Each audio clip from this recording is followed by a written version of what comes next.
त्वमेव माता च पिता त्वमेव बन्धु च सखा त्वमेव विद्या द्रविणं त्वमेव सर्वं मम देव देवा। ओम नमो भगवते वासुदेवाय। मन की शुद्धता और आध्यात्म में अपनी गति के लिए हम व्रत या उपवास रखते हैं। व्रत या उपवास का हमारे धर्म में बड़ा महत्व है। आज हम व्रतों में श्रेष्ठ व्रत एकादशी व्रत के विषय में बात कर रहे हैं। एकादशी पर उपवास का प्राथमिक उद्देश्य मन और शारीरिक इंद्रियों पर नियंत्रण हासिल करना और इसे आध्यात्मिक प्रगति की ओर ले जाना है। एकादशी का व्रत भगवान विष्णु की आराधना को समर्पित होता है। हिंदू पंचांग की 11वीं तिथि को एकादशी कहते हैं।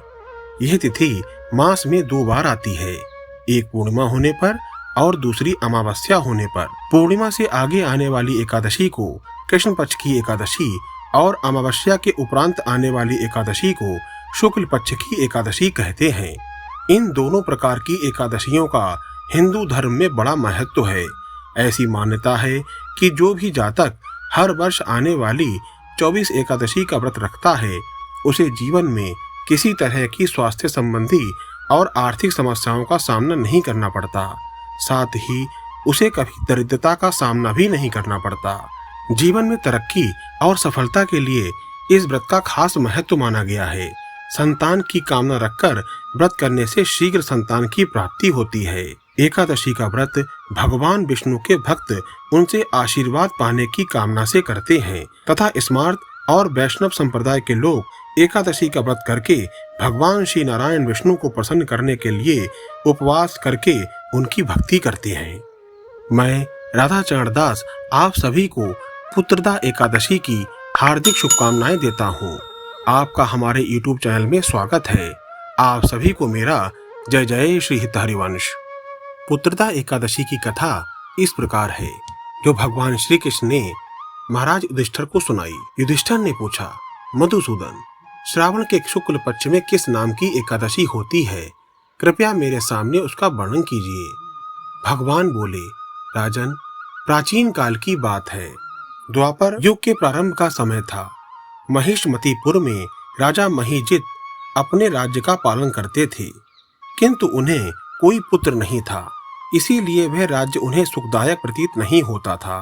अपनी अवस्था अधिक देख राजा को बड़ी चिंता हुई। उन्होंने प्रजा वर्ग में बैठकर इस बात को कहा, प्रजाजनों, इस जन्म में मुझे कोई पुत्र प्राप्त नहीं हुआ। मैंने अपने खजाने में अन्याय से कमाया हुआ धन नहीं जमा किया है। ब्राह्मणों और देवताओं का धन भी मैंने कभी नहीं लिया है। प्रजा का पुत्रवत पालन किया है, धर्म से पृथ्वी पर अधिकार जमाया तथा दुष्टों को उनके किए की सजा दी। श्रेष्ठ पुरुषों का सदा सम्मान किया है और किसी को द्वेष का पात्र नहीं समझा। फिर क्या कारण है जो मेरे घर में आज तक पुत्र उत्पन्न नहीं हुआ? आप लोग इसका विचार करें। राजा के ये वचन सुनकर प्रजा और पुरोहितों के साथ ब्राह्मणों ने उनके हित का विचार करके गहन वन में प्रवेश किया। राजा का कल्याण चाहने वाले वे लोग इधर उधर घूमकर ऋषि सेवित आश्रमों की तलाश करने लगे। इतने में ही उन्हें मुनिश्रेष्ठ लोमश का दर्शन हुआ।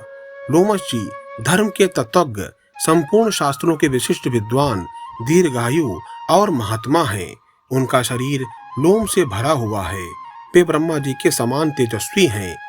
एक एक कल्प बीतने पर उनके शरीर का एक एक लोम विशीर्ण होता है और टूटकर गिरता है, इसीलिए उनका नाम लोमश है। वे महामुनि तीनों कालों की बातें जानते हैं। उन्हें देखकर सब लोगों का बड़ा हर्ष हुआ। उन्हें निकट आया देख लोमश जी ने पूछा, तुम सब लोग किस लिए यहाँ आए हो? आपके आगमन का कारण क्या है? तुम लोगों के लिए जो हितकर कार्य होगा मैं आपको अवश्य बताऊंगा। प्रजाजन ने कहा, ब्राह्मण, इस समय महिजीत नाम वाले जो राजा हैं, उनके कोई पुत्र नहीं है। हम लोग उन्हीं की प्रजा हैं, जिनका उन्होंने पुत्र की भांति पालन किया है। उन्हें पुत्रहीन देखकर उनके दुख से दुखी होकर हम तपस्या करने का दृढ़ निश्चय करके यहाँ आए हैं। ऋषिवर, राजा के भाग्य से इस समय हमें आपका दर्शन मिल गया है।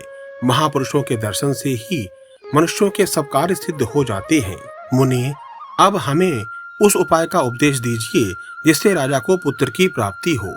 उनकी बात को सुनकर महर्षि लोमश 2 घड़ी तक ध्यान मग्न हो गए। तत्पश्चात राजा के प्राचीन जन्म का वृत्तांत जानकर उन्होंने कहा, प्रजाजन सुनो, राजा महिजित पूर्व जन्म में मनुष्यों को चूसने वाला धनहीन वैश्य था। वे वैश्य गांव-गांव घूमकर व्यापार किया करता था। एक दिन जेठ के शुक्ल पक्ष में दशमी तिथि को जब दोपहर का सूर्य तप रहा था, वह गांव की सीमा में एक जलाशय पर पहुंचा। पानी से भरी हुई बावली को देखकर वैश्य ने वहां जल पीने का विचार किया। इतने में ही वहां बछड़े के साथ एक गौ भी आ गई। वे प्यास से व्याकुल और ताप से पीड़ित थी, अतः बावली में जाकर जल पीने लगी। वैश्य ने पानी पीती हुई गाय को हाँककर दूर कर दिया और स्वयं पानी पीने लगा।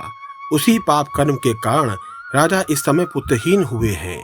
किसी अन्य जन्म के पुण्य से उन्हें इस राज्य की प्राप्ति हुई है। प्रजाजनों ने कहा, मुने, पुराण में सुना जाता है कि प्रायश्चित रूप पुण्य से पाप नष्ट हो जाते हैं, अतः पुण्य का उपदेश दीजिए जिससे उनका पाप नाश हो जाए। लोमस ऋषि ने कहा, प्रजाजनों, श्रावण मास में शुक्ल पक्ष में जो एकादशी होती है वह पुत्रता नाम से विख्यात है। वे मनोवांछित फल प्रदान करने वाली है। तुम लोग उसी का व्रत करो। यह सुनकर प्रजाजन ने मुनि को नमस्कार किया और नगर में आकर विधि पूर्वक पुत्रदा एकादशी के व्रत का अनुष्ठान किया। उन्होंने विधि पूर्वक जागरण भी किया और उसका निर्मल पुण्य राजा को दे दिया। तत्पश्चात रानी ने गर्भ धारण किया और प्रसव का समय आने पर बलवान पुत्र को जन्म दिया। इसका महत्व सुनकर मनुष्य पाप से मुक्त हो जाता है तथा इस लोक में सुख पाकर परलोक में स्वर्गीय गति को प्राप्त होता है। बोलो एकादशी महारानी की जय हो। ओम नमो भगवते वासुदेवाय। ओम नमो विष्णवे नमः। जैसे नदियों में गंगा, प्रकाश तत्वों में सूर्य, देवताओं में भगवान विष्णु की प्रधानता है, वैसे ही व्रतों में एकादशी व्रत की प्रधानता है। एकादशी व्रत करने से सभी रोग दोष शांत होकर लंबी आयु, सुख, शांति और समृद्धि की प्राप्ति तो होती ही है, साथ ही मनुष्य जीवन का मुख्य उद्देश्य भगवत प्राप्ति भी होती है। संसार में जीव की स्वाभाविक प्रवृत्ति भोगों की ओर रहती है, परंतु भगवत समनिधि के लिए भोगों से वैराग्य होना ही चाहिए। संसार के सब कार्यों को करते हुए भी कम से कम पक्ष में एक बार हम अपने संपूर्ण भोगों से विरत होकर स्व में स्थित हो सकें और उन क्षणों में हम अपनी सात्विक वृत्तियों में भगवत चित्त में संलग्न हो सकें। इसी दिन के लिए एकादशी व्रत का प्रधान है। दोनों पक्षों की एकादशी में भोजन ना करें। वास्तव में शास्त्रकारों ने व्रत का स्तर स्थापित किया है। अपनी श्रद्धा और भक्ति के अनुसार जो संभव हो करना चाहिए। निर्जल व्रत, उपवास व्रत, केवल एक बार अन्न रहित दुग्ध पदार्थ, दिन भर उपवास कर रात में फलाहार करना, एक भुक्त व्रत, किसी भी समय एक बार फलाहार करना, अशक्त, वृद्ध, बालक और रोगी जो व्रत ना कर सके यथासंभव अन्न आहार का परित्याग तो एकादशी के दिन करना ही चाहिए। एकादशी देवी का प्रादुर्भाव मार्गशीर्ष मास के कृष्ण पक्ष में हुआ है। आइए एकादशी व्रत की विशेषताएं और लाभ के बारे में चर्चा करते हैं। वर्ष भर की सभी एकादशियां अनेक पापों का नाश करने वाली मानी जाती हैं। इस दिन भगवान विष्णु का पूजन तथा विधान करने से पुण्यों की प्राप्ति होती है। एकादशी का दिन पितरों को मुक्ति के लिए बहुत खास है, क्योंकि जिन पितरों को मोक्ष प्राप्त नहीं हुआ है उनके लिए इस दिन का व्रत महत्वपूर्ण है। ऐसी मान्यता है कि एकादशी व्रत की कथा सुनने मात्र से ये उपवास करने वालों का यश वैभव संसार में फैलता है। एकादशी के दिन श्री नारायण की पूजा करने के लिए नारियल, नींबू, नैवेद्य, ऋतुफल आदि वस्तुओं को एकत्रित करके इससे विष्णु जी का पूजन करने तथा रात्रि जागरण करने से सभी तरह के पापों और संकटों से मुक्ति प्रदान होती है। जीवन में खुशियों का संचार होता है। एकादशी व्रत करने वाले भक्तों पर श्री विष्णु की असीम कृपा होती है और वो मोक्ष के द्वार पर पहुंच जाता है। एकादशी का व्रत करने मात्र से जन्म जन्मांतरों के पापों से मुक्ति मिल जाती है। यह एकादशी सभी पापों को नष्ट करने वाली मानी गई है। वर्ष भर में आने वाली सभी एकादशी के व्रत को अत्यंत पवित्रता के साथ और निष्ठा के साथ करना चाहिए, जो कि परिवार को सारे कष्टों से मुक्ति दिलाती हैं। एकादशी की रात्रि को सोना नहीं चाहिए। इस व्रत में पूरी रात जागकर भगवान श्री विष्णु की भक्ति करनी चाहिए, उनके नामों का जाप करना चाहिए, कीर्तन करना चाहिए, यथासंभव भक्ति करने का प्रयास करना चाहिए। एकादशी व्रत करने वाले को दूसरे दिन यानी पारण के दिन ब्राह्मणों को भोजन करवाने के पश्चात दान दक्षिणा अवश्य देनी चाहिए। उसके पश्चात ही स्वयं पारण करना चाहिए। इससे श्री भगवान प्रसन्न होकर अपने भक्तों पर कृपा करते हैं। जिन्हें पुत्र की प्राप्ति नहीं हो रही है उन्हें पुत्रदा एकादशी का व्रत अवश्य करना चाहिए। इससे पुत्र की प्राप्ति भी संभव हो जाती है। एकादशी व्रत करने से दुर्भाग्य, दरिद्रता तथा अनेक प्रकार के कष्टों से मुक्ति मिल जाती है और जीवन खुशहाल बनता है। इस दिन श्री विष्णु लक्ष्मी की आरती, मंत्र, सहस्त्र नाम स्तोत्र, कथा आदि का पूरे मन से पाठ करना चाहिए। एकादशी व्रत पूर्ण रूपेण मन पूर्वक करने से मनुष्य तपस्वी, विद्वान, पुत्रवान और लक्ष्मीवान बनता है। एकादशी व्रत संतान प्राप्ति, मोक्ष प्राप्ति, धन वैभव प्राप्ति आदि के लिए उत्तम व्रत है। एकादशी के दिन संतान की कामना से यदि व्रतधारी भगवान श्री कृष्ण के बाल रूप की पूजा करे तो संतान अवश्य प्राप्त होती है। यह व्रत इतना शक्तिशाली है कि एकादशी का उपवास पूर्ण मनोयोग से करने से निःसंतान दंपति को संतान अवश्य प्राप्त होती है।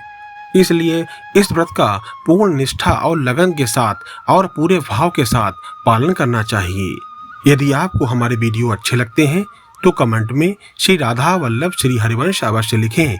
चैनल को लाइक करें, सब्सक्राइब करें और शेयर करें। मिलते हैं एक नए वीडियो के साथ।